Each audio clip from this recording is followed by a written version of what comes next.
The first of these MMD cousins is the inversion. You can be as creative as you like with how you get upside down, from buying gravity boots or an at-home inversion table where you get strapped in and get flipped upside down. But I find the easiest and funnest way is to just go to your local park and get upside down on some monkey bars.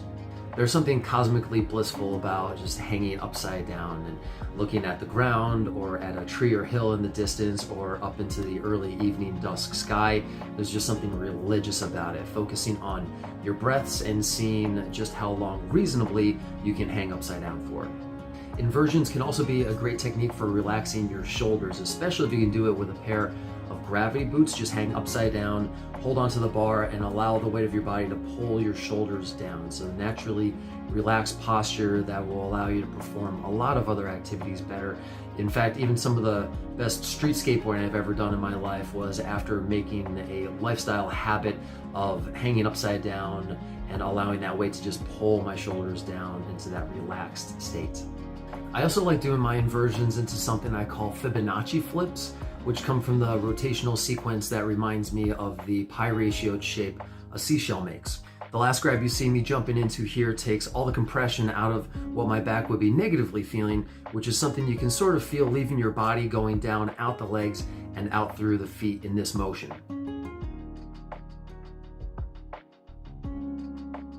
Another great inversion that's an even better workout are handstands, and you can practice against the wall. Pay attention to how your body reacts towards where you place your gaze, whether that is onto the ground, onto the wall opposite you, or quote unquote upside down onto the ceiling.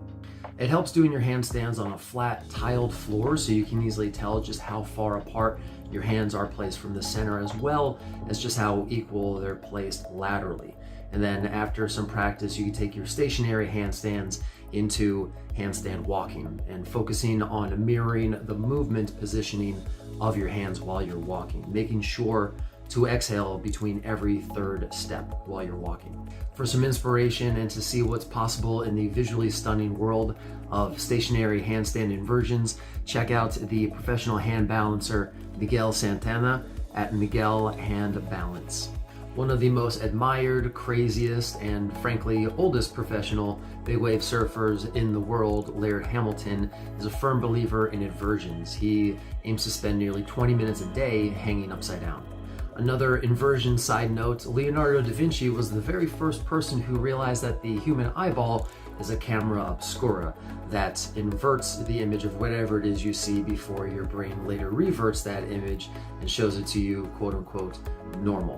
While I've practiced only very little mirrored, inverted writing in some of my chalk arts, my fellow MMD practitioner Diego Irigoyen is a modern Da Vinci when it comes to his ability to write in traditional mirrored and inverted script. You can see his work on Instagram at DN_dualpen.